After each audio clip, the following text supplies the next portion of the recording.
안녕하십니까. 오늘 토론회 진행을 맡은 글로벌 리커머스 산업협회 신동식 대외협력 실장입니다. 인사드리겠습니다.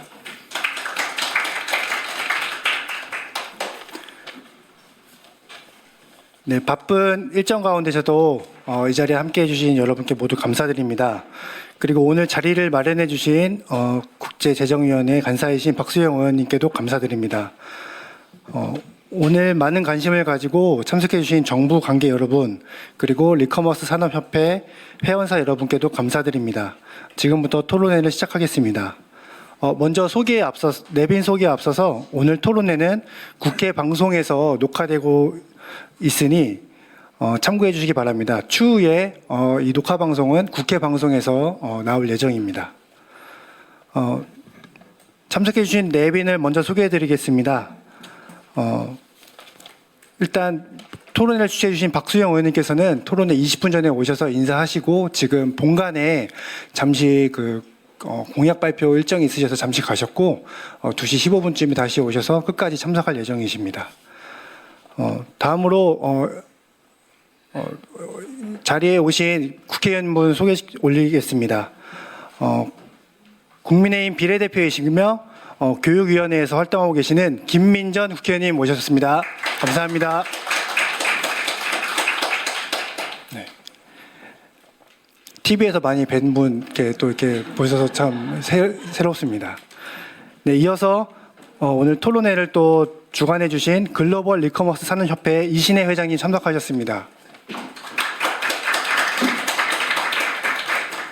그리고 오늘 토론회 발제를 맡아주신 가천대학교 장문경 교수님 참석해 주셨습니다.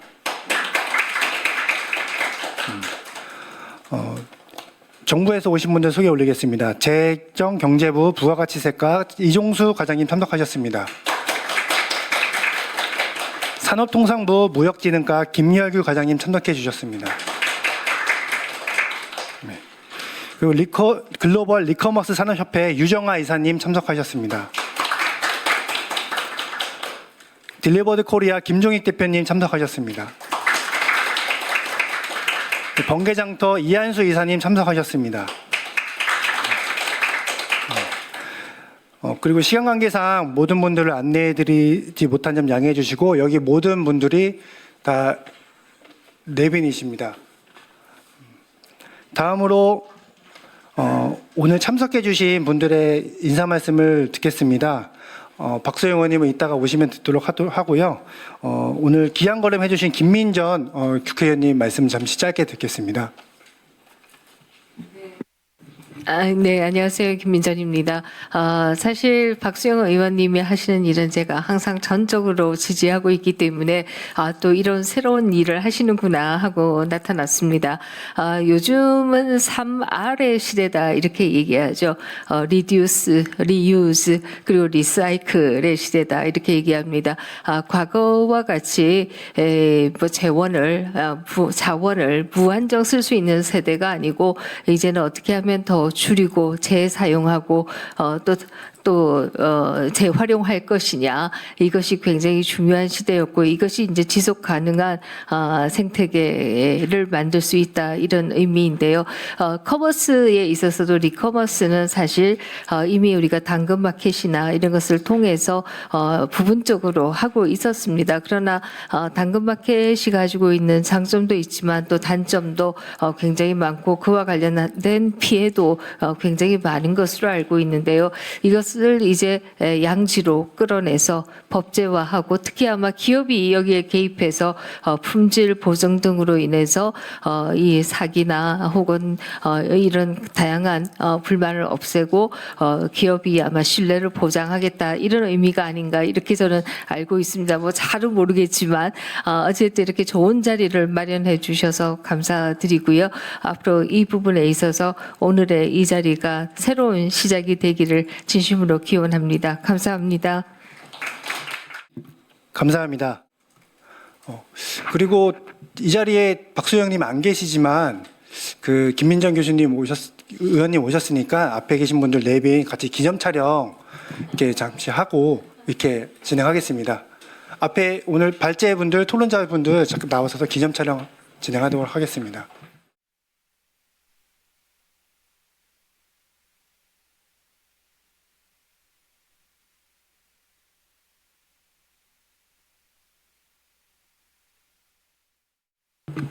예, 자리를 정돈해 주십시오. 바로 이어서 발제를 맡으신 정문경 교수님의 발제 시간을 갖겠습니다. 안녕하세요. 가천대학교의 경영학과에서 근무하고 있는 장문경이라고 합니다. 오늘은 리커머스 플랫폼의 기업가적 시장 형성과 시장 발전을 위한 제도적 적응이라는 주제로 발제를 하도록 하겠습니다. 오늘 발표의 순서는 다음과 같습니다. 리커머스 시장은 많은 분들이 알고 계시는 것처럼 사용된 제품을 회수 매입한 후에 수리, 리퍼비시, 재판매하는 조직화된 2차 유통시장이라고 할 수 있습니다. 여러 가지 특징을 가지고 있는데요. 첫 번째는 2차 유통 구조를 가지고 있다는 점입니다. 1차 소비 이후에 제품이 다시 회수되고 또 선별되고 검수되고 재판매되는 구조를 가지고 있습니다. 이 산업은 아주 복합적인 산업 가치를 가지고 있는데요. 먼저 첫 번째로는 새 제품에 비해서 비교적 낮은 가격이기 때문에 소비자들에게 높은 가격 접근성을 가지고 있습니다. 또 순환 경제의 의미도 가지고 있죠. 또 새로운 제품을 자원을 사용해서 새로 물건을 만드는 것이 아니라 재활용하기 때문에 자원 효율성을 가지고 있습니다. 또 우리나라에서 판매되지 않은 제품을 해외에 수출하는 역할까지 하기 때문에 국제 재유통을 동시에 갖고 있는 아주 특징적인 산업입니다.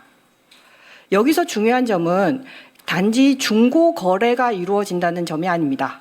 리커머스 시장은 산업화로서의 가치도 충분히 가집니다. 단순히 일회성의 개인 간 거래가 아니라 사업자나 플랫폼이 개입하면서 가격 기준을 형성하고 검수를 진행하면서 산업화로 진행될 충분한 가치를 가지고 있는 산업입니다. 그러면 이렇듯 특징적인 특성을 가지고 있는 산업의 시장 규모를 한번 살펴보겠습니다. 리커머스 시장은 아시다시피 매우 급성장하고 있습니다. 우리나라에서도 43조 원 가량의 중고 거래 시장이 됐고 특징적으로 MZ세대는 62%가 중고 거래를 경험했다라고 알려져 있습니다. 또 여기서 우리가 주목해야 될 점은 단순히 플랫폼이나 사업자 간에만 이루어지는 것이 아니라 거래 구조가 다층화됐다는 것이 중요합니다. 국내 대표적으로 단가도 높은 중고 거래 제품 중에 대표적인 상품이 중고폰인데요. 거기에 대해 살펴보자면 국내 중고폰의 연간 유통량이 약 500만 대인데 민간 플랫폼 예를 들어서 번개장터나 당근마켓, 중고나라에서는 약 38%가 유통이 됩니다. 또 삼성이나 SKT 같은 공식 인증 중고폰 경우에는 약 7%가 유통이 되고요. 해외 재유통 경우에는 약 15%가 수출이 이루어지고 있고 주로 동남아나 아프리카로 수출이 이루어지고 있습니다. 그러면 이 리커머스 시장이 왜 저절로 긍정적으로 잘 유통되지 않는가에 대해서 살펴볼 필요가 있습니다. 크게 세 가지 특징을 가지고 있는데요. 첫 번째는 품질 불확실성입니다. 중고 상품은 겉으로 보기에는 중고 제품처럼 보이지만 들여다보면 품질 편차가 매우 큰 상품입니다. 이렇게 품질 불확실성이 크면 거래 자체가 위축될 수도 있습니다. 왜냐하면 소비자가 동일 제품처럼 보여서 품질이 좋을 것이라고 생각하고 샀는데 알고 보니 불량품이라던가 이런 경우가 있고 또 판매자 같은 경우에는 우리 제품이 충분히 다른 판매자보다 좋은 품질을 가지고 있는데도 오히려 싸게 팔 수밖에 없는 이런 상황이 벌어지기도 합니다. 최악의 경우에 불량품만 남는 역선택의 문제가 발생할 수도 있죠. 두 번째는 정보 비대칭의 문제입니다. 구매자가 사전에 그 상품에 관해서 정보를 완전히 확인하기가 어렵습니다. 그렇기 때문에 단지 판매자가 올린 가격이 중요한 것이 아니라 그 판매자가 정말 믿을만한지, 그 상품이 정말 믿을만한지, 그 상품의 품질이 정말 그런 것인지에 대해서 중요하게 생각하게 됩니다. 이런 정보가 부재할 때 소비자는 시장 참여 자체를 기피하게 되죠. 마지막 특징은 거래 질서의 불안정성입니다. 가격 기준이 개인 간의 일회성으로 이루어지게 되면 가격 기준이 표준화되지 않는데요. 그렇게 되면 적정한 가격 발견이 소비자나 판매자 입장에서 모두 어려워지게 됩니다. 또 거래가 일단 일어나고 난 후에 사후 책임이 불분명하면 개인이나 판매자 간에는 반복 거래가 어려워지고 결국 시장은 산업화로 가지 않고 파편화된 일회성 거래의 집합에 머물 수밖에 없게 됩니다. 여기서 플랫폼의 역할이 등장하는데요. 플랫폼은 거래를 단지 중고 거래를 중개하는 것에서 넘어서 시장의 경계와 거래 구조 자체를 형성하는 역할을 하게 됩니다. 첫 번째로 새로운 거래 가능성을 식별할 수 있습니다. 플랫폼은 분산된 중고 거래를 조직 가능한 시장 기회로 전환해서 잠재적인 공급과 수요를 효과적이고 효율적으로 연결하게 됩니다. 두 번째는 분산된 참여자, 즉 판매자, 구매자, 재판매자, 재유통 채널 등을 조직화해서 반복 가능한 거래 구조를 형성할 수 있게 됩니다. 또 세 번째로 리뷰, 평판, 인증, 분쟁 조정 장치가 낯선 거래 상대방과의 신뢰를 형성하는 데 기여를 하게 됩니다. 마지막으로 검수나 등급화 등으로 품질 불확실성을 축소하고 또 거래 데이터로 가격 참조점을 형성할 수 있고 파편적 거래를 안정적이고 확장 가능한 시장으로 전환하게 됩니다. 이런 맥락에서 저는 리커머스 플랫폼을 기업가 정신 관점에서 바라봐야 한다고 생각합니다. 단순히 중고 거래를 발견해서 중개를 하는 것이 아니라 리커머스 산업 자체의 규칙과 경계를 설계하고 부정적인 시장에서 긍정적인 시장으로 올리는 역할을 하게 된다는 것입니다. 대표적으로 커즈너라는 학자에 따르면 기업가는 시장 불균형을 포착하는 기회 발견자라고 합니다. 이 맥락에서 리커머스 플랫폼은 분산된 공급 수요와 가격 차에서 거래 기회를 발견하기 때문에 기업가 정신을 가지고 있다라고 말씀드릴 수 있습니다. 두 번째로 슈펜터에 따르면 새로운 결합으로 기존 질서를 재구성하는 혁신가가 기업가라고 말을 하는데 리커머스 플랫폼도 검수, 등급화, 신뢰, 가격 체계를 통해서 거래 질서를 혁신하는 기업가 정신을 따르고 있다라고 할 수 있습니다. 세 번째로 알바레즈와 바니의 의견에 따르면 기회는 발견되거나 행위자의 실천으로 창출되는 것이다 라고 말을 하고 있는데 리커머스 플랫폼도 검수, 보증, 재판매 체계를 통해서 거래 기회를 창출하는 기업가 역할을 하고 있습니다. 마지막으로 산토스와 아이겐하츠에 따르면 기업가는 시장의 경계와 구조를 함께 구성하는 역할을 한다라고 하는데 역시 리커머스 플랫폼도 참여자와 규칙, 유통 경로를 조직해서 시장 구조를 형성하는 역할을 합니다.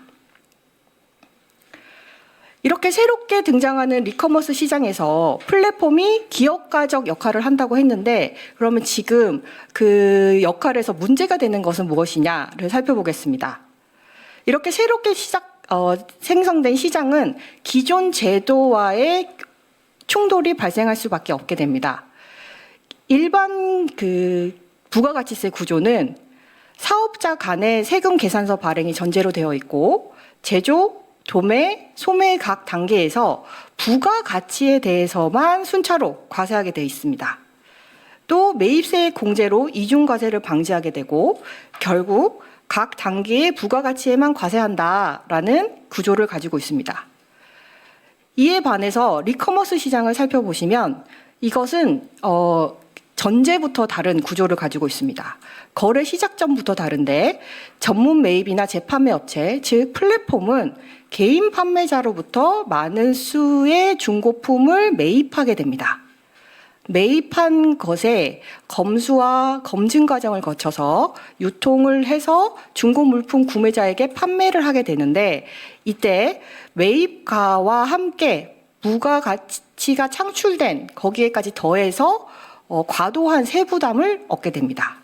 예를 들어서 개인 판매자에게 100만 원으로 휴대폰을 매입한다고 하고 플랫폼이 검증이나 유통 과정을 통해서 20만큼만 부가가치세를 상출을 했습니다. 사실은 20에 대해서만 세금이 부과되어야 되는데 그렇지 않고 현 시대에는 120만큼의 가중한 이중과세 부담이 생기게 되는 것입니다. 그러면 이러한 제도 문제를 어떻게 볼 것인가에 대해서 학문적 관점으로 한번 살펴보시겠습니다. 핵심은 제도 자체가 없다는 게 문제가 아닙니다. 새로운 시장 구조와 기존 제도가 어긋난 것을 어떻게 적응시킬 것이냐 하는 문제입니다. 첫 번째 개념은 제도적 공백입니다. 제도적 공백은 시장 활동을 뒷받침할 제도 자체가 아예 없는 상황을 얘기합니다. 신흥시장이나 개발도상국에서 주로 관찰되는 상황인데요. 저희 같은 경우에는 부가가치세라는 좋은 제도가 이미 있는 상황이죠. 그래서 이와 같은 상황에서는 제도적 미정합이라는 개념이 등장하게 됩니다. 제도는 존재하지만 새로운 시장 구조와 맞지 않는 상태를 얘기합니다. 그럼 이럴 경우에 어떻게 해야 되냐? 제도적 적응을 해야 된다고 주장을 하는데요. 기존 제도를 새로운 거래 현실에 맞게 조정하는 능동적 과정을 제도적 적응이라고 합니다. 마진 과세나 공제 특례가 여기에 해당됩니다. 그래서 새로운 제도를 창설하기보다는 기존 제도의 적응적 재설계가 핵심 과제라고 생각을 합니다. 제도적 미정합이 단지 세금을 제대로 못 주는 것에서 멈추는 것이 아니라 리커머스 산업 자체를 발전시키는데 제약이 되고 있어서 문제입니다. 첫 번째는 판매가 전체 기준의 세부담이 일어나면서 공식 유통업자가 비공식 유통업자에 비해서 오히려 가격 경쟁력이 약화되는 문제가 있습니다. 두 번째는 공식 채널 매입, 검수, 보증, 재판매가 세세상 불리하기 때문에 사업자들이 공식 유통 채널이 아니고 점점 저신뢰 거래로 기울 가능성이 높아지고 있습니다. 세 번째는 리커머스 산업이라는 것은 단지 거래 횟수가 중요한 것이 아닙니다. 거래 횟수보다 더 중요한 것은 그 산업에서 거래가 일어나기 위해 필요한 검수 기준, 품질 등급, 거래 데이터가 얼마나 체계적으로 쌓일 수 있느냐 하는 것입니다. 그래서 산업 확장 지체가 문제로 나타나게 됩니다. 마지막으로는 수출 경쟁력 제약입니다. 국내 공식 회수 재판매의 규모화가 지체되면서 안정적 수출 물량 확보나 표준화 공급 능력이 제약되고 국제 경쟁력이 약화되는 문제가 있습니다. 살펴보신 것처럼 제도적 미정합은 단순한 세물 기술의 문제가 아니라 시장의 확장성, 공식 유통 유인, 산업 구조와 국제 경쟁력과 연결되는 산업의 조직의 문제라고 할 수 있습니다. 그러면 해외에서는 어떻게 하는지 한번 살펴보도록 하겠습니다. 우리나라의 경우에는 특정 품목, 예를 들어서 재활용 폐자원이나 중고 자동차의 특례 공제로 완화되는 상황입니다. 이에 반해서 EU나 영국, 일본은 중고품 전체에 관련해서 마진의 과세를 하고 있습니다. 그래서 제도의 핵심 논리를 한번 살펴보시면 우리나라 같은 경우에는 특정 품목에 대해서 공제 특례가 진행되고 있는 반면에 EU나 영국, 일본 같은 나라는 재판매 단계에서 발생하는 마진에 대해서만 과세를 하고 있습니다. 그러면 우리나라는 왜 중고 자동차에 먼저 적응이 이루어졌느냐는 것을 살펴볼 필요가 있는데요. 중고 자동차의 유리한 조건은 등록 제도나 이전 등록 절차로 개별 거래 식별이나 추적이 용이하기 때문이었습니다. 차량 번호나 차대 번호로 행정적 관리 가능성이 높고 오랫동안 자동차 산업과 금융, 유통체계와 연결된 정책 관리 대상이었기 때문입니다. 한마디로 트래킹이 가능했다는 얘기죠. 그래서 조세특례 제한법 제108조에 의해서 품목 특정형 특례로 행정적으로 명확하고 거래 추적 가능성이 높은 장점을 가진 중고 자동차의 매입세 공제 특례가 이루어졌습니다. 한계점은 리커머스 일반적으로 모든 품목에 확장된 보편 제도는 아니라는 점이 있습니다. 그러면 아까 말씀드렸다시피 리커머스 플랫폼에서 대표적인 물품이 중고 휴대폰인데 중고 휴대폰 플랫폼에 과연 의제 특례를 적용할 수 있냐에 대해서 한번 살펴보겠습니다. 찬성하는 입장은 중고 휴대폰 플랫폼은 개인 매입 비중이 높아서 세금 계산서 수치가 어렵고 그 결과 실제 창출한 마진보다 과도한 세부담이 발생할 수 있기 때문에 제한적 특례를 통해서 거래를 공식 유통과 제도권 안으로 유도할 필요가 있다라고 주장합니다. 여기에 대한 반대 의견은 VAT의 일반 원칙을 훼손할 우려가 있는데 허위 거래나 탈루 가능성이 커질 수 있다라고 얘기를 합니다. 또 다른 업종과의 과세 형평 문제가 제기될 수도 있죠. 여기에 대한 제 반론은 무제한적인 특례가 아니라 플랫폼의 거래 기록, 검수, 등급화, 본인 확인, 거래 추적을 정제로 한 제한적 설계는 가능하다라는 게 입장입니다.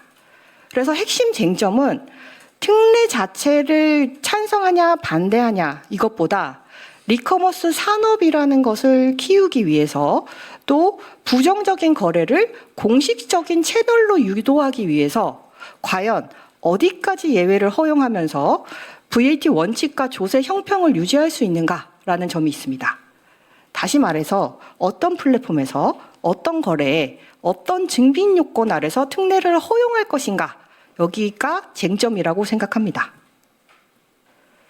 결론을 말씀드리면 리커머스 시장을 성장시키기 위해서는 시장 조직과 제도적 적응이 함께 필요하다라고 할 수 있습니다. 리커머스 시장을 형성하는 기업가적 형성자로서 플랫폼은 그 역할을 충분히 할 수 있다고 생각합니다.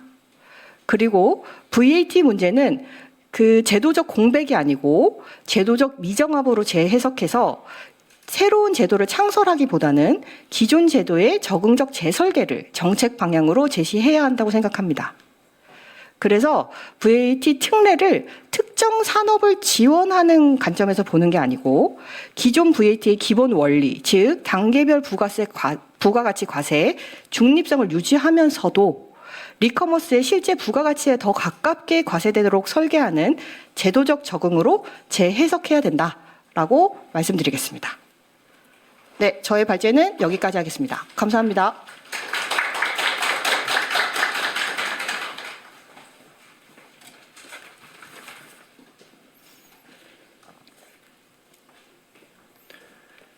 네, 교수님 감사합니다. 그리고 다시 이 자리를 주최해 주신 우리 의원님께서 오셨는데요. 소개 올리고 이어서 진행하고 사진 촬영은 이게 끝나고 나서 하고 마무리 말씀도 그때 듣겠습니다. 토론회를 주최해 주시고 국민의힘 재선 의원이시며 부산 남구 지역구 재정경제위원회 간사로 계시는 그리고 경기도 부지사를 역임하신 박수영 의원님 오셨습니다. 네, 감사합니다. 이후 토론은 재경부, 그다음에 유정아 이사님, 그다음에 산업부, 그다음에 번개장터, 그다음 김종익 대표님 순으로 이어지겠습니다.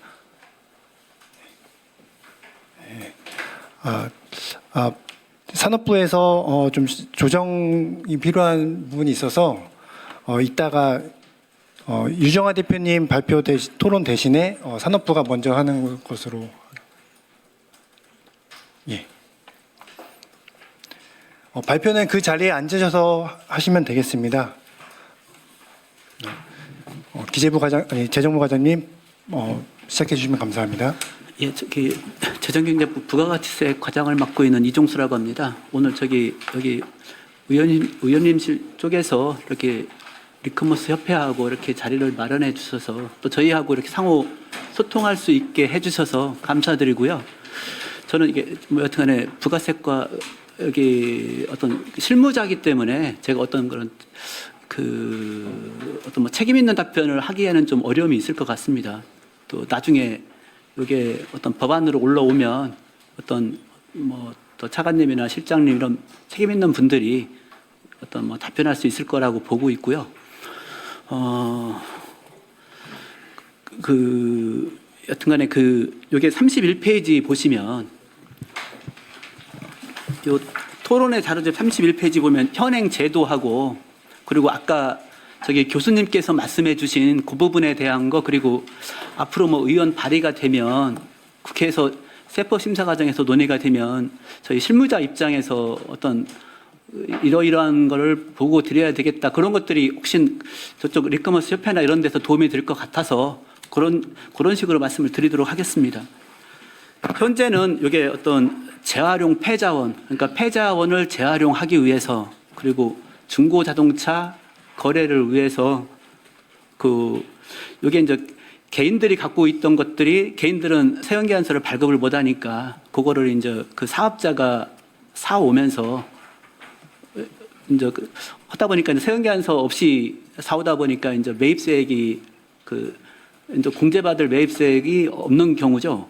그러면서 이걸 이제 매출하다 보니까 아까 말씀하신 것처럼, 교수님께서 말씀하신 것처럼 매출액의 10%를 납부하게 되는 이런 문제를 해결해 주기 위해서 지금 그러니까 폐자원을 재활용해야 되겠다, 그 부분하고 중고차에 대해서 해주고 있습니다. 거기 요 매입액의 일정률을. 그래서 재활용은 103분의 3, 중고차는 110분의 10 이렇게 하고 있고요.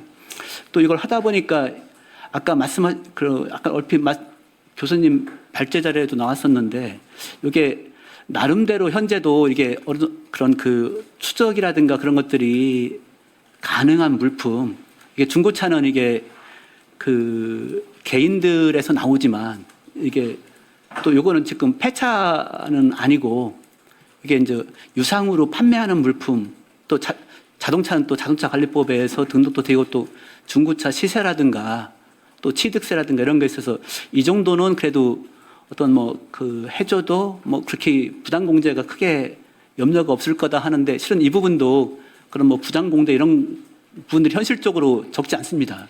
그래서 이렇게 어떤 공제 한도, 이런 캡을 씌워서 일정 범위 내에서 해주고 있고, 또 재활용 이 부분도 지금 저희가 해주는 품목은 아까 중고품 같은 경우에도 물품마다 품질 차이도 있고, 또 이게 가격 이런 것들이 믿을 수 이렇게 다 천차만별인데, 지금 재활용 폐자원 같은 경우에는 대략 이게 어떤 킬로그램당 얼마 이런 식으로 딱 나름대로 그렇게 가격이 어느 정도 파악될 수 있는 그런 물품들에 한해서 현재 해주고 있거든요. 그리고 이거 받으려고 그러면은 뒤에 예를 들어서 중고차 같은 경우에는 아까 이게 공급자가 누군지, 그러니까 개인이 파는 사람이 누군지 주민번호 적고, 또 품명 적고, 건수 적고, 자동차 등록번호 적고, 차대번호 적고, 취득금액 적고 이렇게 하도록 되어 있습니다. 그리고 재활용 폐자원 같은 경우에도 이건 차대번호 이런 게 없기 때문에 이것도 누구한테 사왔는지 이런 걸 적게 이렇게 되어 있고요. 이렇게 되어 있고, 이제 나머지는 아까 교수님 말씀하신 그 부분에서는 저희가 리커머스 시장이 발전되고, 또 어떤 과도한 세부담이 때문에 그런 부분이 있으면은 이렇게 없애야 된다는 거에 대해서는 저희도 그 부분에 대해서는 그렇게 부정하기 어려울 것 같습니다. 당연히 우리 재활용 산업, 중고품 이런 것들이 더 성장하고, 그래야 어떤 그런 거에 대해서는 필요성 이런 측면에 대해서는 또 그렇게 하기 위해서 지원해 줘야 된다, 이런 거 필요성에 대해서는 너무나 당연하다고 생각을 하고요. 근데 이게 그러면 이게 의제 매입세 공제를 해줄 거냐, 마진과세를 해줄 거냐, 이런 측면에서 봤을 때 제일 큰 걸림돌은 이게 과연 이게 어떤 매입이나 매출 자료가 투명하게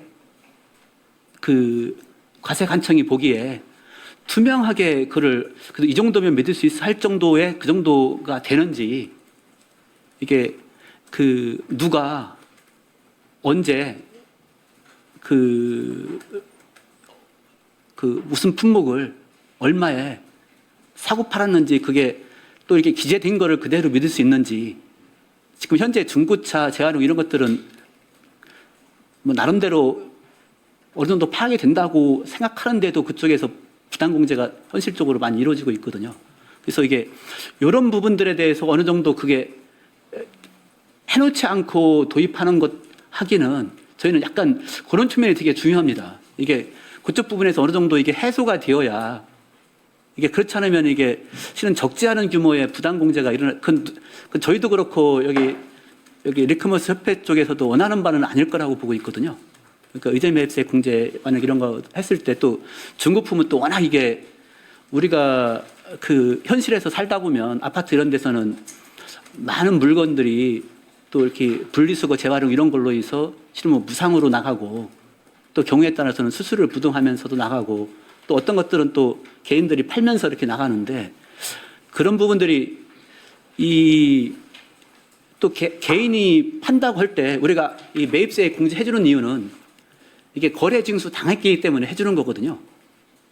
그러니까 거래 징수 당했기 때문에 해주는 건데 그리고 자기가 이제 중고품 사업자가 거래 징수하면서 그 차액을 납부하면 거기에 창출된 부가가치에 대한 10%를 내게 되는 건데 아까 어떤 뭐 분리수거에서 나오는 것들 또 수수료를 부담하면서 나가는 것들 그리고 개인이 팔 때 수집업자한테 팔 때 과연 거기에 부가가치세를 이 중고품 매매업자가 그럼 거래징수 당했느냐 이런 약간 그 논란이 있을 수 있습니다. 물론 근데 그런 거 그러니까 거래징수 당했다고 보는 게 이제 아까 그 뭐 의제매입세 공제 해주는 나라들 뭐 이런 건데 그러니까 그래서 부가가치세는 이게 그 원칙적으로 물건 가액의 10%를 내는 건데 그게 모든 단계에서 다 과세되면 자기가 창출한 부가가치에 대한 10%를 내면 되는데 중간 단계에서 어떤 면세가 되거나 아니면 영세율이 되거나 그러면은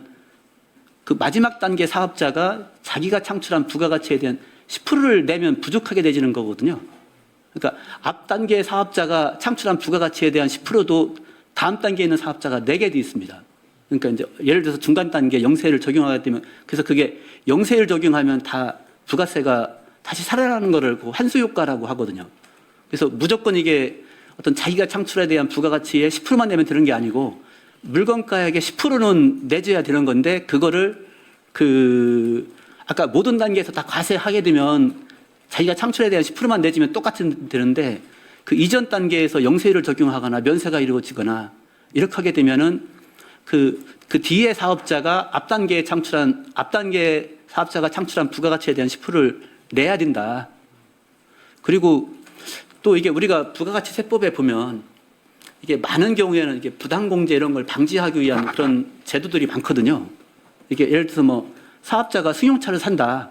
사업용으로 쓴다 하더라도 그게 어떤 사적으로 쓸 수 있기 때문에 그런 것들은 실은 세금 계산서를 받아도 또 사업용으로 쓰도 이게 일부 나라에서는 뭐 또 뭐 공제를 해주는 나라가 있는데 많은 나라는 이게 사적으로 많이 쓸 거다 하고서 이렇게 공제를 배제하고 있기도 하고 또 어떤 데는 이거 세금 계산서를 끊으면 상대방이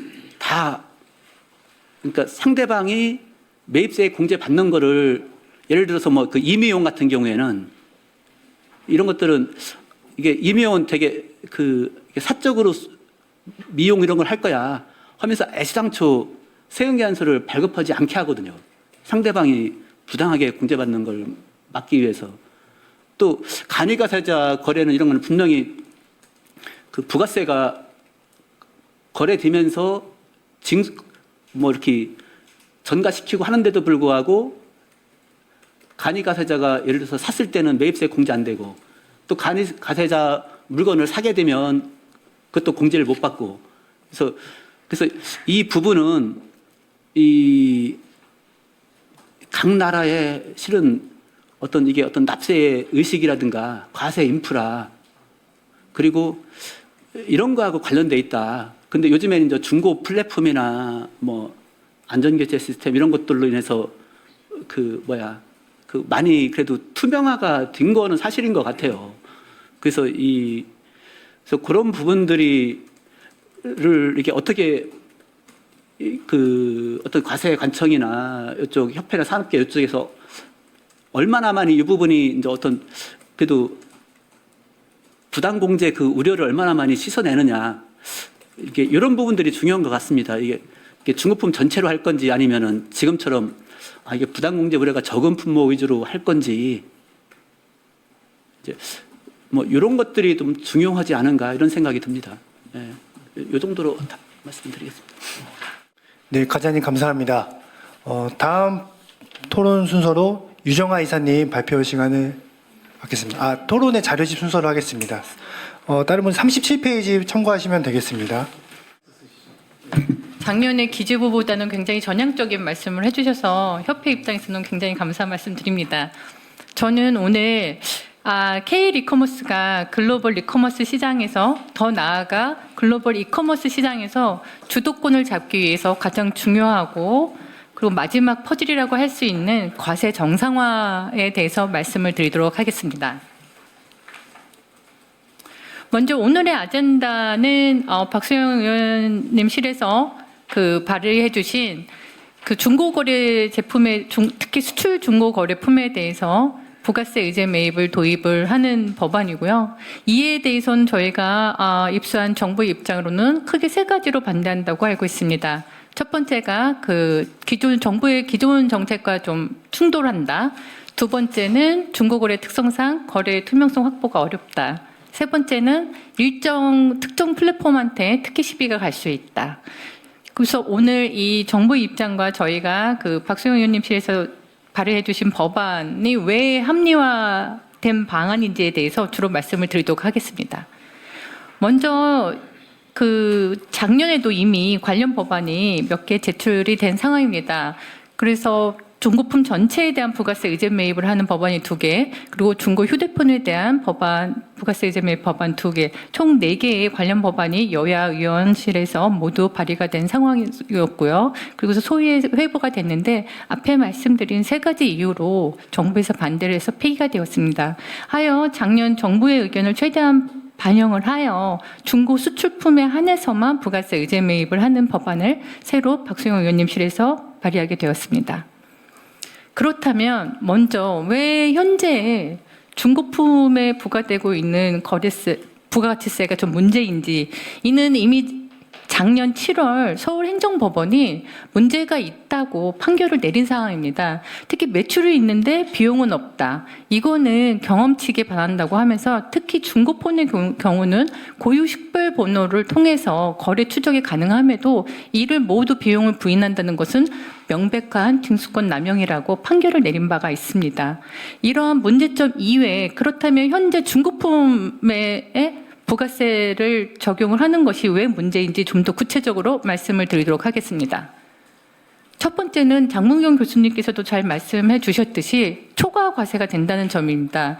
그렇다면 이 창출된 가치보다 더 많이 내는 세금 누가 부담하나 살펴보면 대기업이 아닙니다. 산업 생태계에서 약자들인 개인이나 영세 소상공인 그리고 중소기업들이 초과 과세 부담을 하고 있습니다. 대기업의 경우는 막대한 자본과 자원을 활용을 해서 이 부당한 세금에 대한 논리를 마련할 수가 있지만 생태계에서 약자들이 이 정부의 논리에 맞서서 부당함을 지적한다는 것은 상당히 어려운 상황입니다. 세 번째, 그럼 중고거래 플랫폼을 대하는 정부의 태도는 일관성이 있는가? 이미 2023년 7월에 부가가치세법 제75조에 의거해서 정부는 세원 양성화라는 조치로 모든 플랫폼의 분기별 거래 명세서를 국세청에 의무 제출하도록 하고 있습니다. 여기에는 특히 리커머스 플랫폼도 타겟이 되었는데요. 개인들이 소득은 있는데 세금을 내지 않기 때문에 이 플랫폼의 리커머스에 관련된 플랫폼들도 모두 해당이 돼서 현재 거래 명세서를 국세청에 제출하고 있습니다. 그런데 과세를 할 때는 플랫폼 데이터를 활용을 하는데 공제를 할 때는 거래 내역이 추적이 어렵다, 증빙이 부족하다 하면서 플랫폼에 있는 거래 데이터는 활용하지 않고 있습니다.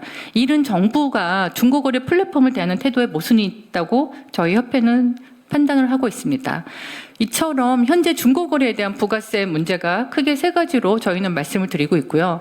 그렇다면 산업적인 측면에서 왜 과세 정상화가 필요한가에 대해서 말씀을 드리도록 하겠습니다. 앞에 장문경 교수님이 말씀해 주셨듯이 스태티스타 글로벌 자료 조사 데이터 기관에 따르면 2030년엔 전 세계 시장 규모가 약 400조 원에 달할 거라고 예상을 하고 있고요. 이는 글로벌 리커머스 산업의 성장 속도는 전 세계 유통 산업에서 가장 성장세가 빠른 산업 중에 하나입니다. 그리고 또 하나 특징은 한국의 리커머스 산업은 K 콘텐츠와 연계되면서 수출되고 있는 산업입니다.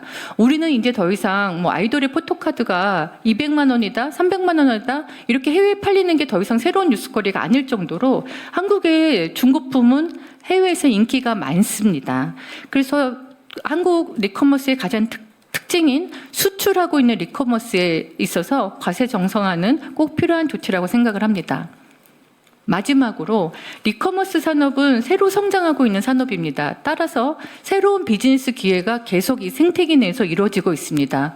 보시는 것처럼 현재 제품이 사용되다가 그냥 폐기가 된다면 선형에서 몇 단계 거치고 끝납니다. 하지만 리커머스 산업이 국내에서 이루어졌을 때, 국내나 해외에서 모두 거래가 될 때는 제품 검수라든가 검증에 대한 새로운 산업이 발생을 하고, 특히 해외로 수출될 때는 해외 규제 대응이라든가 통관, 외화 결제 시스템 등 관련된 산업이 새로 계속 발생을 하고 있습니다. 이렇게 새로운 산업 생태계 자체가 확장되고 있는 상황에서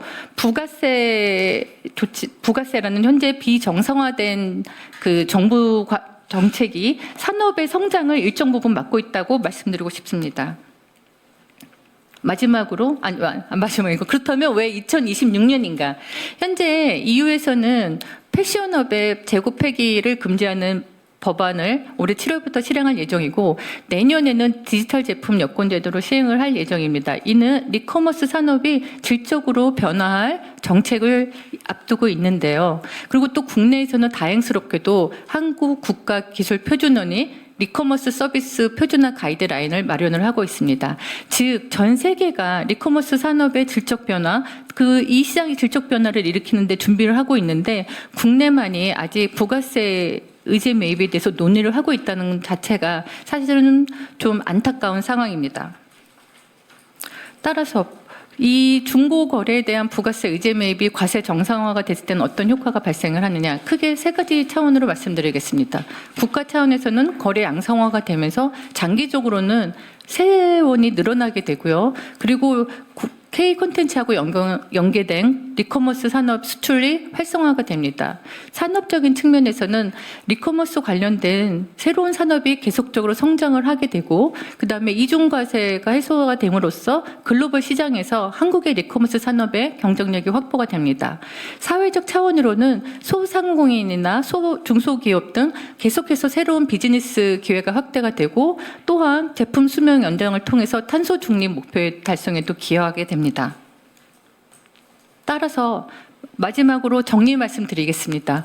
왜 현재 중고 거래, 특히 중고 수출품에 부가세 의제 매입을 적용을 하는 것은 현 과세 제도의 문제점을 해결하는 방안이라고 생각을 합니다. 앞서 말씀드렸듯이 정부의 일관성이 부족되는 문제점을 해결할 수 있으며, 중소기업, 산업 생태계의 약자들한테 더 많이 부과되는 이중과세, 가중과세의 불합리성이 해결될 수가 있고, 또한 지금 전 세계적으로 리커머스 산업 자체들이 국가적인 지원을 받으며 경쟁력을 확보하고 있는 이 골든타임에 한국의 리커머스 산업도 경제권을 더 강화할 수 있는 조치를 할 수 있습니다.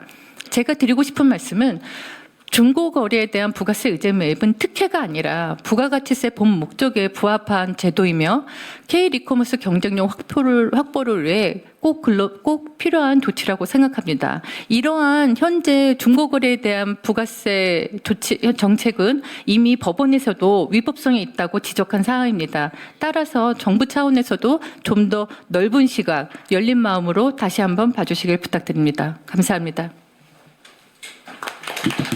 네, 글로벌 리커머스 산업협회 유정아 이사님 감사드립니다. 다음으로는 딜리버드 코리아 김종익 대표님의 토론 순서를 갖겠습니다. 네, 반갑습니다. 주식회사 딜리버드 코리아 대표이사 김종익입니다. 저희는 한국의 판매자와 해외의 어떤 구매자를 연결하는 역직구 플랫폼을 운영하는 기업입니다.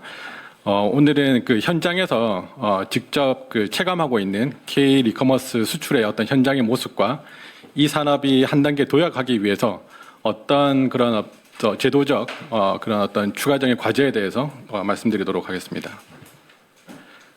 저희 회사는 좀 국내보다는 해외에서 좀 더 잘 알려진 역직구 플랫폼입니다. 지난 10년간 크로스보더 이커머스 시장에서 나름 노하우를 지속적으로 쌓아오고 또 이 시장을 선도하고 있는 기업입니다. 요즘 해외에서 역직구 시장, 그다음에 해외에서 K컬처 물건 많이 산다는 언론 보도를 많이 보셨을 건데요. 요새 해외 소비자들은 이렇게 넷플릭스를 보다가 한국 제품이 눈에 띄면 바로 그 순간 사고 싶어 합니다. 그리고 K-팝 가수가 새 앨범 냈을 때, 또 틱톡이나 트위터, 뭐 인스타그램에 올라온 한국 제품을 봤을 때 바로 그 순간 바로 구매하고 싶어 하거든요. 근데 실질적으로는 이분들이 구매할 수가 없습니다. 한국에 그 온라인 커머스로 들어오면은 뭐 회원가입이라든지 해외 결제라든지 여러 가지 안 되기 때문에 그런 문제점들 때문에 실제 구매할 수가 없는 게 이제 그 허다합니다.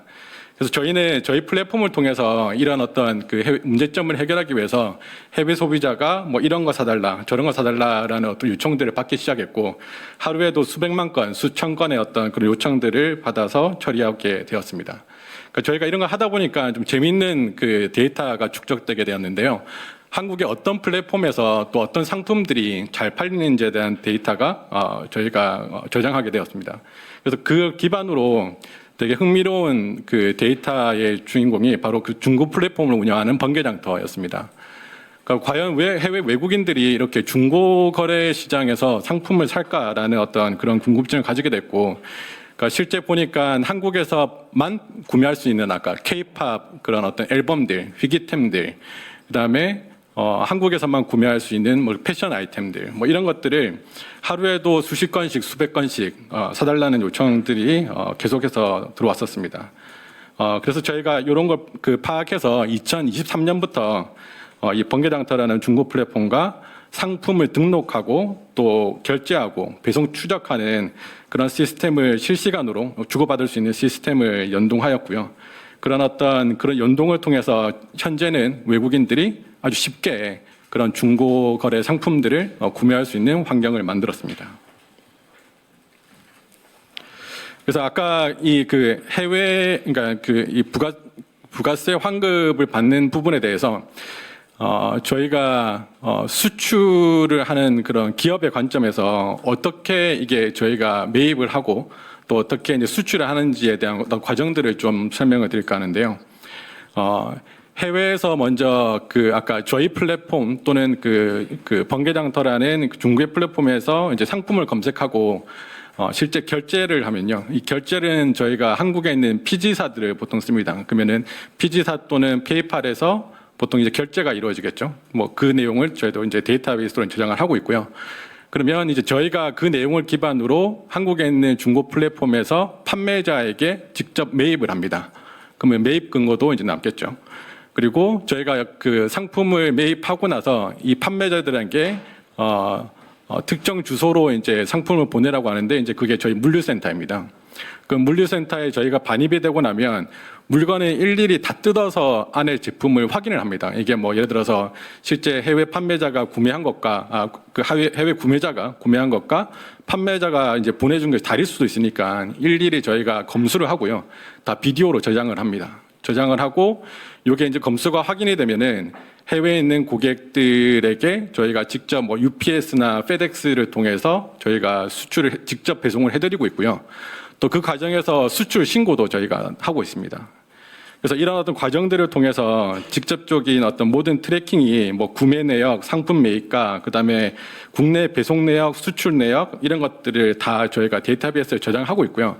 그다음에 이런 그 부분들에서 아까 매입과 관련된 부분들은 저희가 국세청에 매입 관련된 신고를 하겠죠.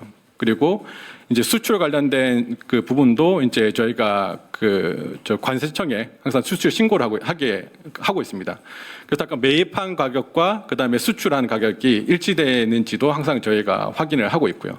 그래서 지금 현재 아까 세무서랑 그다음에 관세청에 그 두 가지 정보를 업데이트를 하고 있습니다.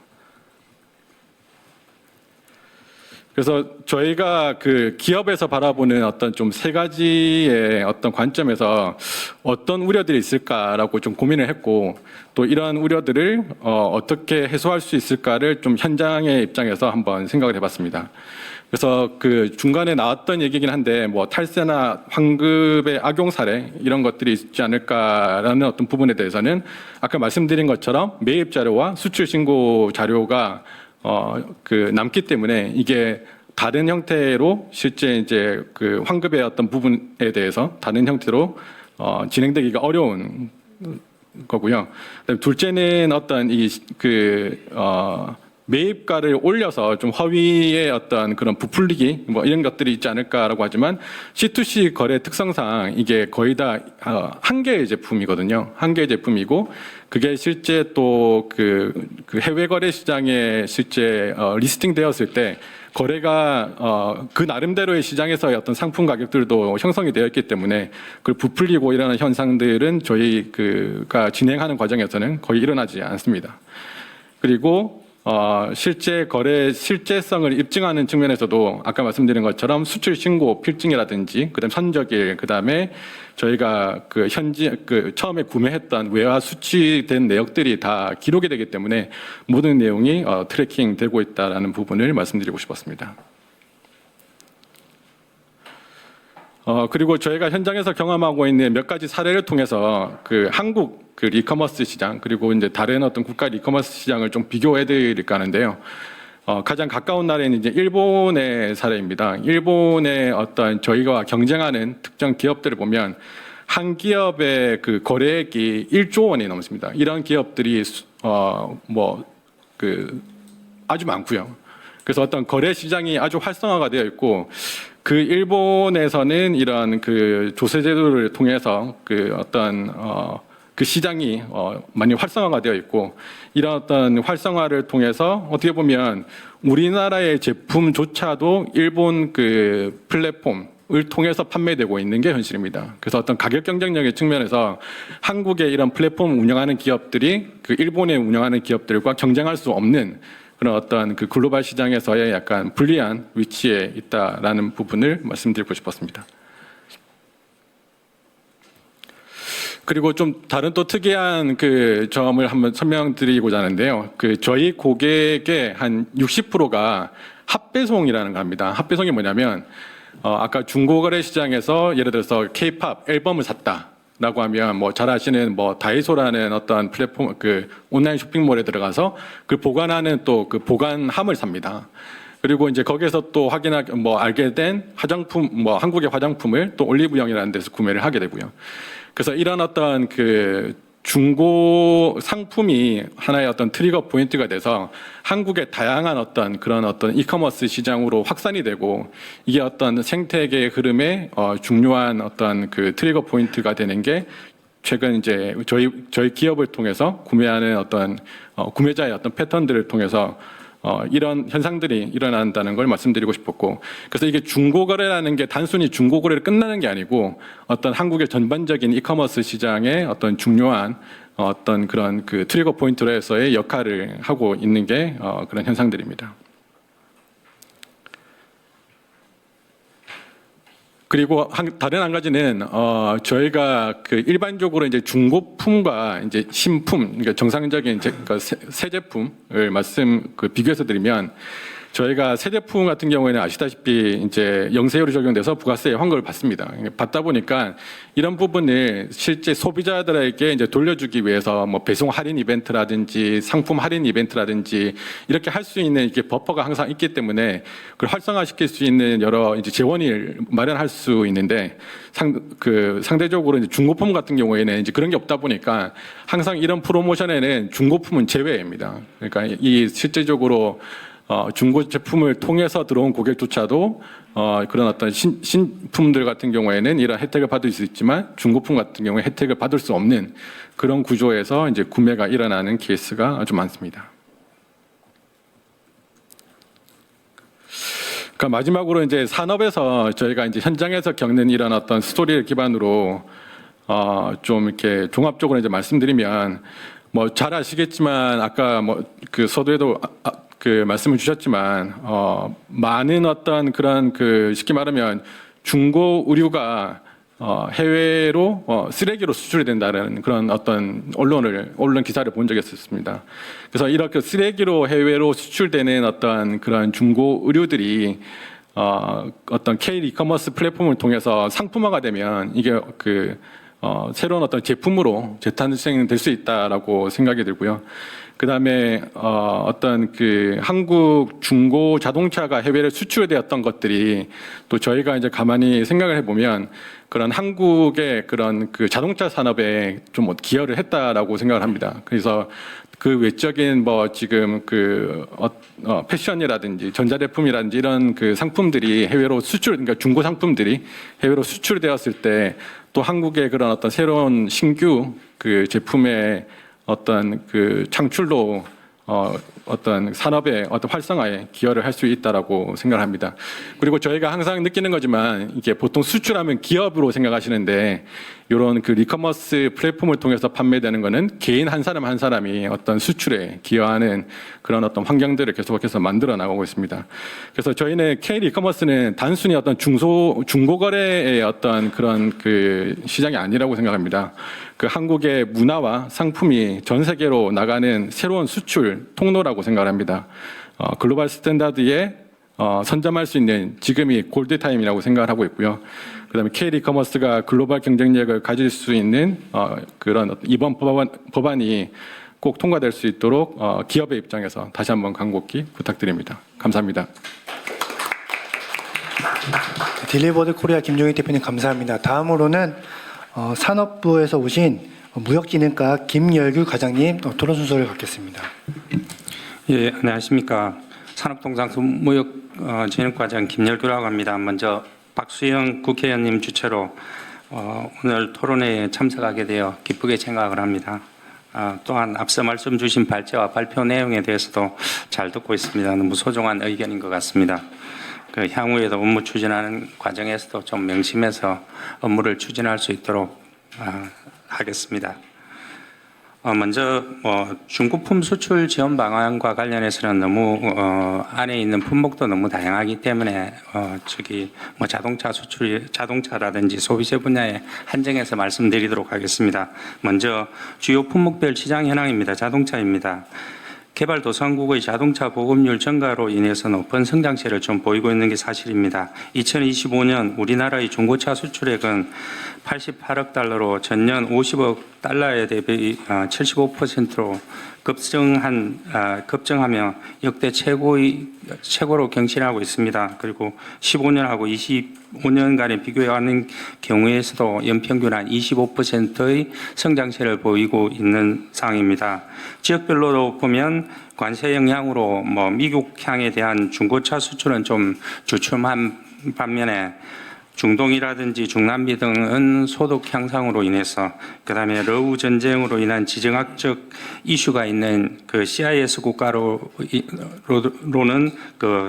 한국산 중고차 수출이 지속적으로 확대하고 있는 추세입니다. 소비재 분야입니다. 글로벌 K컬처 확산에 따른 수요는 지속적으로 확대되고 있는 추세입니다. 2024년 중고의류 수출 규모는 29만 톤으로 세계 4위권 규모의 수출 규모를 보유하고 있고, 그 역주급 플랫폼을 활용한 패션 잡화라든지 K구츠 등 한류 소비재의 리커머스도 전반적으로 좀 증가하고 있는 상황입니다. 종합해 보면은 자동차나 소비재 수출은 지속적으로 성장세를 보일 것으로 전망을 하고 있습니다. 한국 중고품 수출 평가입니다. 강점하고 기회 요인과 관련해서는 잘 아실 것 같은데 간략하게 보고를 드리겠습니다. 국내 중고 거래 생태계의 견조한 성장과 글로벌 중고품 수요 증가, 우리 상품에 대한 높은 인지도를 보유하고 있는 게 사실입니다. 강점으로는 국내 리커머스 시장의 연간 중고 거래 규모는 한국인터넷진흥원이 추산한 바로는 2025년 한 43조 원에 달할 것으로 좀 추산을 하고 있고, 그리고 환경사회 지배구조를 나타내는 ESG와의 결합한 신규통 패러다임과 연계가 좀 강화되고 있는 게 좀 강점이라고 볼 수 있습니다. 그리고 기회 요인으로는 한국 자동차의 브랜드 인지도하고 한류 소비재의 제품 차별성 등으로 인해서 성장하는 글로벌 시장에서의 우리 수출 경쟁력이 상당히 높게 보유하고 있습니다. 그리고 글로벌 고금리라든지 고물가로 인한 중고품을 찾는 사람들이 좀 늘고 있는 게 또 하나의 원인이고, 또 환경 규제 강화로 인한 자연수란 활성화가 좀 지속되고 있고, 그리고 중고품 거래를 위한 플랫폼이 고도화되고 있는 게 좀 기회 요인이라고 볼 수 있습니다. 저희 시장 업체 팩트 MR 조사에 의하면 글로벌 리커머스 시장의 규모가 2025년 0.5조 불에서 35년 29조 불로 연평균 한 15%의 높은 성장세가 이루어질 것으로 보이고 있습니다. 그리고 약점과 위험 요인을 살펴보면 국내 주요 유통 플랫폼은 아전 글로벌화 수준이라든지 각국의 중고차 수입 규제가 강화되고 있습니다. 기업 가치 측면에서도 한국의 리커머스 기업은 글로벌 플랫폼 대비 열의인 것은 사실입니다. 또한 일부 국가들은 중고차 및 중고 의류에 대한 환경 보호, 안전 등을 이유로 해서 수입 규제가 강화되고 있고 자국 리커머스 지원 강화 등 진입 장벽이 높아지고 있는 추세입니다. 이에 대응하기 위해서는 중고품 수출을 좀 지원을 확대하기 위해서는 상대적으로 강점과 기회 요인을 최대한 활용할 수 있도록 노력해야 하는 반면에 약점이라든지 위험 요인은 최소화할 수 있는 그런 방안을 마련하는 게 중요한 것 같습니다.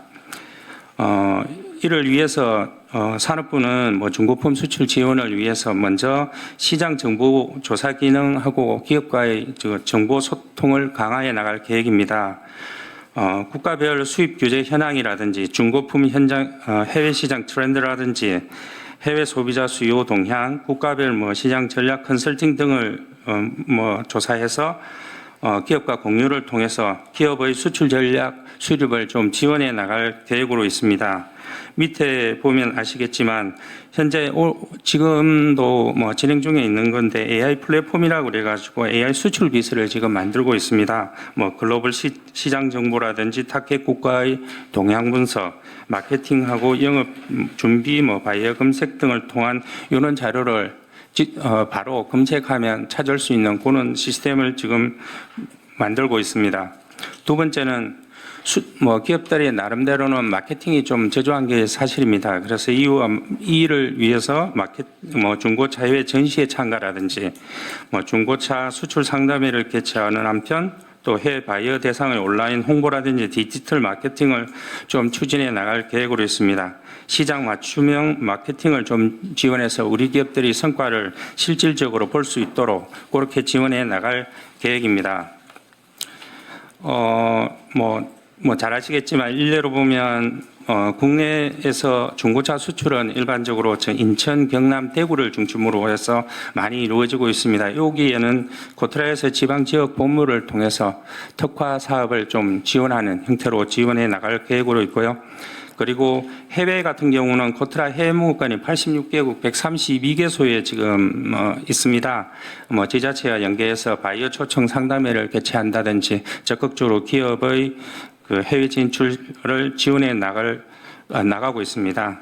그리고 세 번째는 유통 플랫폼하고의 협업을 좀 추진해 나갈 계획입니다. 유통 플랫폼을 연계한 소비재 기업 동반 진출 지원이라든지 주요 지자체와 유관기관 협업 사업을 발굴해서 해외 시장 진출을 지원해 나가고 있습니다. 산업부는 현재 올해 유통 플랫폼 해외 진출 지원 사업이라고 해서 471억 원의 국비를 투입해서 3년간 좀 지원해 나가고 있습니다.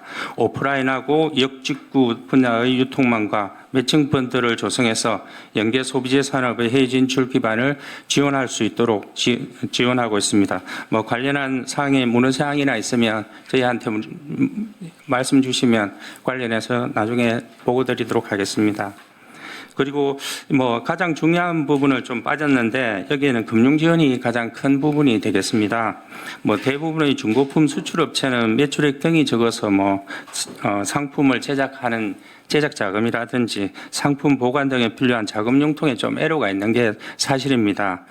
정책 금융기관인 신부라든지 그다음에 중진공, 무보 등을 통해서 제작 및 운영 지급 자금이라든지 수출 금융에 대한 지원도 적극적으로 강화해서 우리 기업들의 해외 진출을 지속적으로 강화해 나갈 수 있도록 하겠습니다. 이상입니다.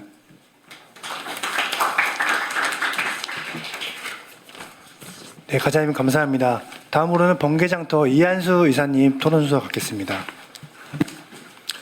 안녕하세요. 번개장터의 이한수라고 합니다. 앞서서 너무 좋은 말씀을 많이 주셔서요. 저희는 좀 몇 가지 강조드릴 부분에 대해서만 좀 말씀을 드리겠습니다. 이게 리커머스에 대한 이해와 프레임 전환에서부터 좀 시작돼야 된다고 생각을 해요. 저희가 이제 리커머스에 대해서 이제 설명을 드리려고 뭐 언론인들 혹은 정부 관계자들 뭐 등등을 만나 뵙고 설명을 하면 각자가 이 리커머스에 대한 이해가 다르세요. 뭐 솔직히 다르다라는 표현보다는 너무 한 가지에 편중되어 있으세요. 저희가 뭐 이렇게 경쟁사여서 구체적인 이름을 좀 언급드리긴 그렇습니다만 그 국민 앱인 채소 이름 앱이 있죠. 근데 이제 많이들 리커머스 하면 그걸 생각하세요. 근데 사실 그 회사는 그 회사의 주장도 그렇고 실제도 그렇고 리커머스가 아니에요. 그냥 하이퍼 로컬 앱을 지향하는, 그러니까 쉽게 말해서 그 한 지역의 커뮤니티를 만들어서 그 커뮤니티의 타겟팅 광고로서 돈을 버는 회사입니다. 그래서 커뮤니티를 만들어주고 그 커뮤니티 안에서 많은 뭐 거래가 있을 수도 있고 뭐 도우미 아줌마를 구할 수도 있고 뭐 병원을 예약할 수도 있고 여러 일들이 일어나는 것 뿐이거든요. 그래서 거기서 일어나는 거는 거래라기보다는 나눔에 가깝죠. 그러니까 이게 자신이 가지고 있는 물건을 이렇게 버리기보다는 주변 사람들에게 공유하고 나눔에 가깝고, 사실 그거는 이제 커머스는 아니죠. 이윤 창출을 위해서 전문적으로 뭔가 물건을 팔고 그걸 업으로 하시는 분들은 아니니까요. 그 부분은 분명히 커머스가 아니고요. 커머스 혹은 리커머스라고 하는 부분들은 아마 가장 많이 이용하시는 것 중에 하나가 이제 네이버 마켓에서도 새 상품과 이런 리커머스 상품이 여러 판매가 되고 있고요. 또 전문적인 리셀 플랫폼인 크림이라는 곳도 있고요. 또 대표적인 국민 앱이죠. 번개장터에서도 그런 실제로 자기가 팔고자 하는 물건에 대한 시세 조정이 이루어지고 있고 그 시세에 맞춰서 판매가 이루어지고 있는 게 이런 게 리커머스라고 할 수 있을 것 같습니다. 사실 이 리커머스는요, 커머스냐 리커머스냐의 차이는 단순히 이게 재구매돼서 판매되느냐 안 되느냐의 차이일 뿐이지 세금을 내고 정부와의 관계에 있어서는 모든 게 똑같습니다. 저희가 뭐 저희 번개장터 플랫폼만 생각을 하더라도요, 이게 단 1원도 신고가 안 되는 금액이 없습니다. 그러니까 더 이상 투명할 수가 없습니다. 그러니까 모든 금액이 국세청에 보고가 다 되고 있고요. 국세청은 그 데이터를 가지고 뭐 개인 간의 거래 일정 규모 밑은 이제 비과세 대상이기 때문에 과세를 하지는 않지만 일정 수준이 올라선 뭐 소상공인이랄지 아니면 개인이지만 판매 금액이 높은 분들한테는 과세를 하고 있습니다. 과세 자료로 이미 사용이 되고 있고요. 그런 점에서는 이제 커머스와 리커머스가 차이가 없다. 다만 차이가 발생하는 것은 부가가치세에서만 이 차이가 발생을 하고 있죠. 뭐 앞서서 뭐 이게 환급이 안 되는 문제에 대해서는 충분히 설명을 해주셨으니까 뭐 제가 좀 생략을 하도록 하고요. 그래서 저희 회사에서는 이런 문제를 일단 교수님들 다 찾아뵀어요. 그러니까 대한민국에 이제 내노라 하는 이제 조세법학회, 세무학회, 세무사회 등등의 이제 세법과 관련된 학회 교수님들을 찾아뵙고 이 문제를 어떻게 해결하면 좋을까요라고 물어보면요, 놀랍게도 교수님들은 다 똑같은 말씀을 하십니다. 이게 부가가치세라는 거는 창출된 부가가치에 대해서 세금을 매기는 제도임인 거는 뭐 이견이 당연히 없고, 중고거래에 있어서는 애초에 매입 단계의 비용이 투명하지 않다라는 거는 대한민국만의 문제가 아니라 전 세계의 모든 나라가 가지고 있는 문제이죠. 근데 이제 한국을 제외한 대부분의 나라에서는 이 문제를 마진 과세로 풀 것이냐, 의제 매입으로 풀 것이냐, 혹은 품목별로 의제 매입을 뭐 비율을 다르게 가져갈 것이냐, 이런 각자의 나라의 상황에 따라 다르지만 어쨌든 뭔가의 제도를 가지고 있다는 거죠. 이 문제를 풀기 위한 최소한의 장치를 가지고 있다라는 거죠. 하지만 이 현재 우리나라에는 조특법에서 두 가지 품목을 제외한 어떠한 제도적 장치를 가지고 있지가 않다라는 것이고, 그런 제도적인 측면에서 포괄적으로 좀 접근해야 된다라는 거에 대해서는 교수님들의 이견이 없으셨어요. 그래서 제가 저한테만 듣기 좋으라고 이렇게 말씀 주시지 말고, 이게 기재부, 이제 재경부죠. 재경부에서 이제 매년 학회 의견을 듣는데도 좀 재원을 좀 해주십사 요청을 드렸고, 아마 제가 알기로는 일부 학회에서 이제 세제실에 이 부분에 대해서 이제 필요성에 대해서 좀 의견을 주신 것으로 알고 있습니다. 근데 이제 이게 업계로 넘어와서는 어떻게 파급 효과가 있냐면요. 뭐 물론 저희는 이제 실질적으로 비즈니스를 하지는 않고 플랫폼으로서 중개만 하는 업체입니다. 근데 저희도 이제 일부 이 중고 휴대폰에 한해서는 매입도 좀 진행을 하고 있는데요. 그래서 이 뭐 휴대폰의 사례로 좀 간단하게 말씀을 드리면 저희가 이게 개인으로부터 이제 이 갤럭시 S25를 매입을 했어요. 해서 판매를 할 때 100만 원에 판매를 한다면 말씀하신 것처럼 이제 10% 약 10만 원을 내게 되죠. 근데 똑같이 삼성전자도 이 100만 원짜리 휴대폰을 팝니다. 근데 삼성전자도 매입을 한 50만 원의 이제 원자재 값을 들여서 이제 만들게 되죠. 근데 이제 50만 원의 단위에서 5만 원의 이미 부가가치세를 이미 납부를 했기 때문에 삼성전자 측에서는 100만 원의 휴대폰을 팔더라도 10만 원의 부가세를 내지만 전 단계에 5만 원 낸 거는 공제받기 때문에 5만 원만 내죠. 그러면은 이상하죠. 번개장터는 10만 원을 내는데 삼성전자는 5만 원의 세금을 냅니다. 이건 분명히 정부에서 의도한 바도 아닐 거고 사회적으로도 타당한 일은 분명히 아닐 거예요. 근데 이제 이런 일들이 분명히 이제 벌어지고 있는 거고 아까 이제 김종익 대표님이 말씀하셨던 것처럼 한국과 일본의 같은 제품일지라도 가격 차이가 23%나 발생하는 이런 구조적인 이런 모순이 발생을 하는 거죠. 이게 분명히 중고 자동차가 잘 되고 있는 거는 수출이 잘 되고 있는 거는 여기 계신 모든 분들이 잘 아시는 부분이죠. 왜냐하면은 대한민국은 세계에서 자동차를 가장 잘 만드는 회사 중 하나이기 때문에 중고차의 경쟁력도 당연히 있을 수밖에 없습니다. 거기에 이제 재정경제부에서 세금 혜택까지 더 조특법 108조로 인해 세금 혜택까지 주었기 때문에 세계 시장에서 이게 엄청나게 잘 팔릴 수밖에 없는 모든 전제 조건을 갖추고 있는 것이고요. 제가 중고 휴대폰 하나만 예를 들었습니다만 휴대폰도 세계에서 대한민국이 제일 잘 만드는 회사 중 하나죠. 여기에 똑같이 이 기재부에서 같이 힘을 실어준다면 아마 세계 시장에서 경쟁력을 잘 갖출 수밖에 없을 겁니다. 하지만 지금 현재 우리나라 중고폰이 세계 시장에서 잘 팔린다?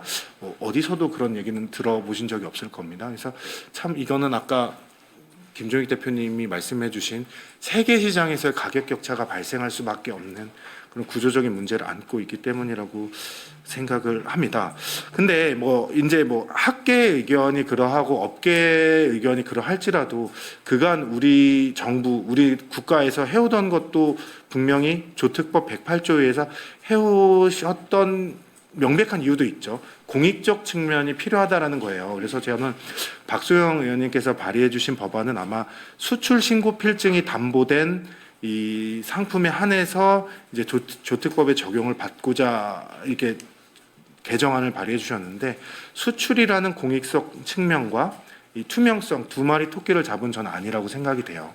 그래서 그 부분도 아마 재경부에서 우려하시는 투명성과 공익성 모두를 잡고 있는 부분이라고 생각을 하고요. 저희 얼마 전에 이제 저희 회사에 과기정통부에서 이제 연락이 주셨어요. 이제 산하 그 카이트라는 협회를 통해서 연락을 주셨는데 저희 그 플랫폼을 통해서 유통이 되는 이제 휴대폰에 대해서 이런 매입 금액 그리고 매출 금액 등등의 자료를 요청을 주시면서 저희가 왜 갑자기 이런 자료 요구를 주시지라고 이제 여쭤봤더니 이제 기재부와 이제 협의를 할 때 이제 과기정통부의 판단은 그런 거죠. 이게 투명성은 휴대폰이나 전자기기에 대한 투명성은 이미 이루어져 있고 그리고 과기정통부에서 운영하는 안심거래 인증제라는 데 들어온 그런 이미 정부에서 인증한 플랫폼 안에 들어왔기 때문에 투명성 인증이 되어 있는 게 일부 있고 또 거기에 대해서 실질적으로 세금이 얼마만큼 납부가 되고 얼마만큼의 부가가치세를 감면해 주는 거에 따른 이 창출되는 효과는 얼마일지를 좀 금액으로 좀 환산해 보고 싶다라는 취지. 그러니까 공익성과 투명성 모두를 또 그쪽 역시도 담보를 하는 시도를 하고 있다라고 생각이 돼요. 저희는 양쪽 시도 모두 이제 너무나 진일보한 시도라고 저희는 생각을 하고 있고요. 둘 다 되면 너무 좋고 둘 중에 하나라도 이번에 재정경제부에서 이제 과장님께서도 자리해 주셨고 실무자라고 하셨지만은 사실 실무 과장님 의견이 가장 중요하지 않겠습니까? 그래서 아마 이번 기회에 아마 이 진짜 대단한 시장이거든요. 대한민국에만 내놓으라 하는 회사가 아직 나타나지 않고 있습니다. 전 세계 시장에서는 일본만 하더라도 메루칼이라는 리커머스라는 진짜 한 해에도 수조 원의 제품을 판매하는 그런 회사가 있고요. 중국에는 그 알리에서 만든 이제 CN이라는 큰 회사가 있고 유럽은 유럽 시장을 통일한 빈티드라는 회사가 있습니다. 이 한국에만 이 잠재 시장이라는 말을 쓰고 있지만 이 아시아를 평정할 수 있는 시대적 흐름을 가지고 있잖아요. 저희가 K-팝, K-굿즈, 한류라는 이런 동력을 가지고 있음에도 불구하고 아직 세계 시장을 평정하는 회사가 안 나오고 있는데요. 이번 기회에 이 재경부에서 아마 힘을 실어주시면 그게 딜리버드 코리아가 될 수도 있고 저희 번개장터가 될 수도 있다라고 저는 생각을 합니다. 그러니까 어디서 어떻게 나오더라도 나라 입장에서는, 국가 입장에서는 이 또한 뭐 엄청난 부가가치이기 때문에요. 한번 좀 긍정적으로 좀 살펴봐 주십사 부탁의 말씀을 드리고 말을 좀 마치도록 하겠습니다. 감사합니다. 네, 번개장터 이한수 이사님 감사합니다. 다음은 상호간 자유토론 시간인데요.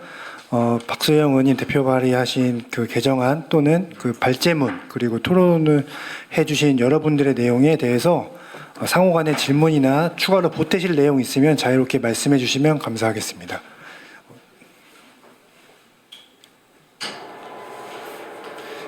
잠시 예, 저기 에이블 유니온 대표님 질의 있으시겠습니다.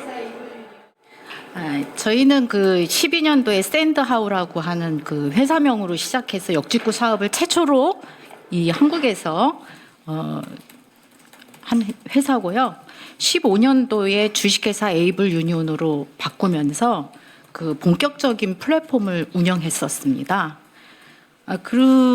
처음에는 이제 그 해외에 있는 교포들을 위한 그 플랫폼으로 운영하고자 했었는데 갑자기 그 K-컬처, 그 BTS라든지 그 여러 그런 그 K-팝이 열풍이 일어나면서 이게 확정이 됐어요.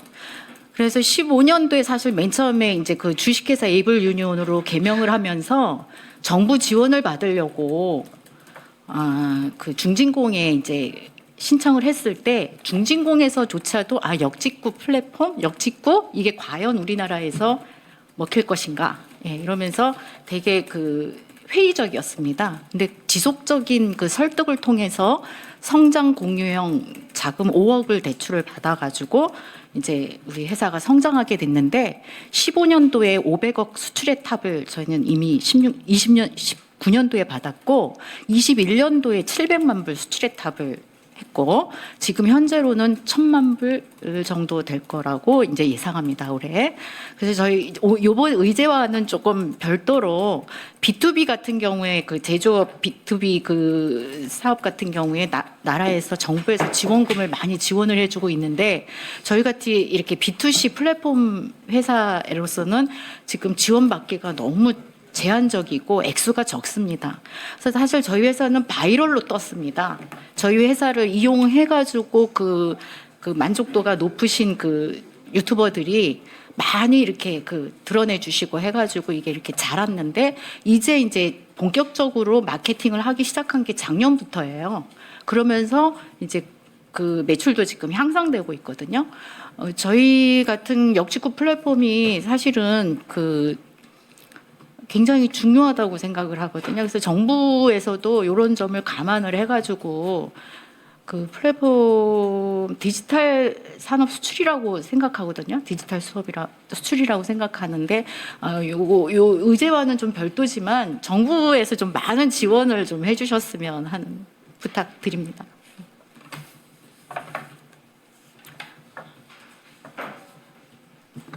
네, 질의응답 이어서 UND 대표님 질의응답 있으시죠? 네, 안녕하십니까. 저는 대만을 메인으로 한국 상품 역직구 플랫폼 비즐리 운영하고 있는 UND 송명기입니다. 저는 사실 여기 계신 다른 선배 창업가 분들에 비해서 현재 굉장히 작은 수준입니다.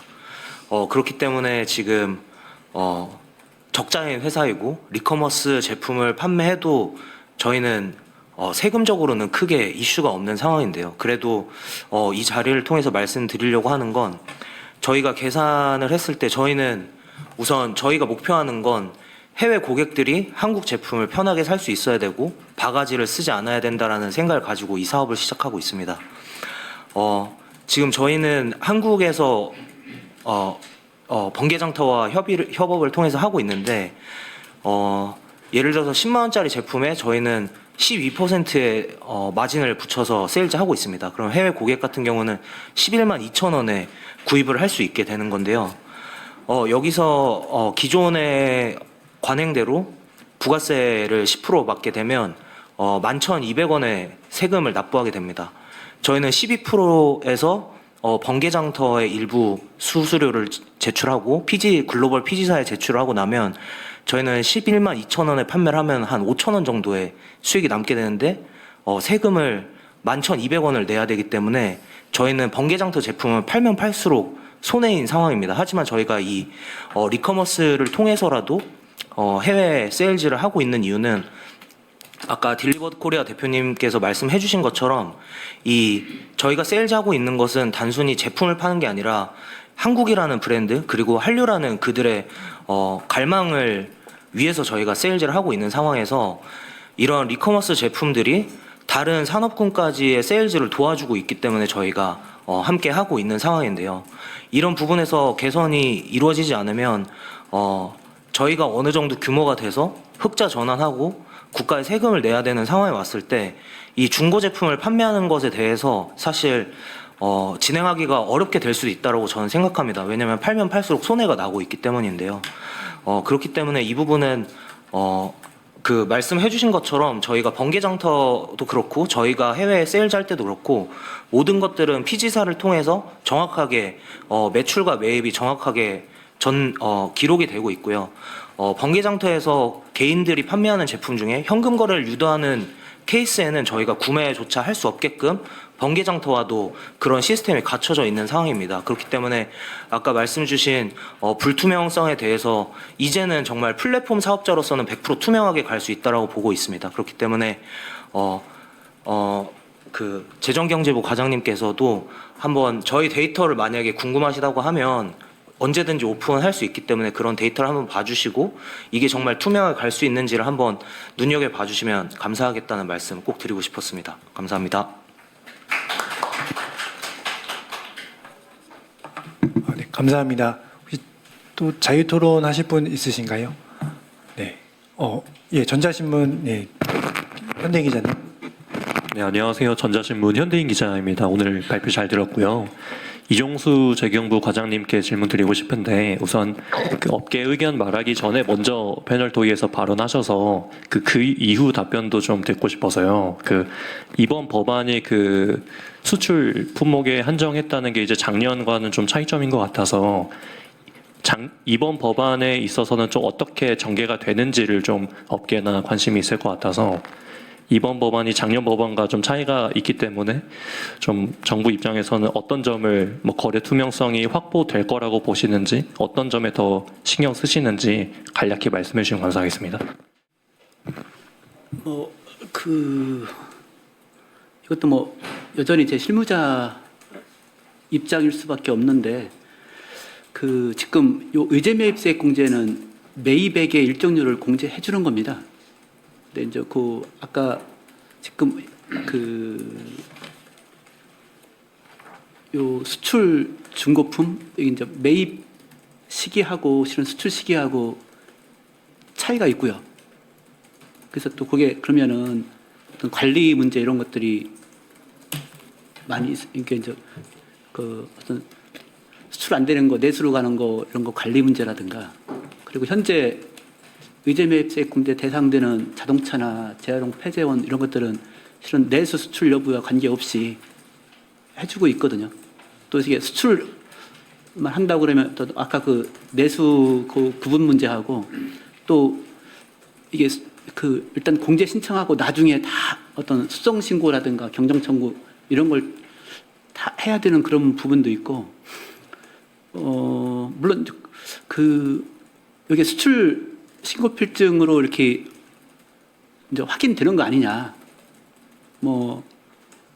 이제 그런 측면은 있을 것 같습니다. 근데 이게 그리고 아까 말씀하신 그런 부분들도 그런 케이스들도 아까 실은 다른 나라도 이게 수출할 때는 실은 마진 관세 이런 거를 적용 대상이 아니거든요. 그래서 우리가 실은 이게 예를 들어서 우리가 유럽처럼 마진 과세 하는 나라다. 그러면 이 매입세액을 환급을 안 해줍니다. 그래서 실은 국제 경쟁할 때는 실은 큰 현재 그 차이하고 큰 차이는 없다. 이게 이유 같은 것도 이게 마진과세라는 게 그냥 매출액 빼기 매입액에서 그 마진이 생기면 그걸 내는 제도거든요. 이게 그러니까 환급해주는 제도가 아니고. 그래서 이게 어떤 뭐 국제 경쟁할 때는 실은 그리고 일본 같은 경우에는 그게 이제 옛날부터 우리는 세금 계산서에 의해서 확인된 거, 그러니까 확인된 거라는 게 이제 거래 징수 당한 거를 매입세액 공제해주는 방식이거든요. 근데 일본 같은 경우에는 이게 세금 계산서 갖고 공제해주는 게 아니라 정부의 그 기장을 통해서 해주는 방식이어서 약간 그 차이는 있습니다. 일본하고.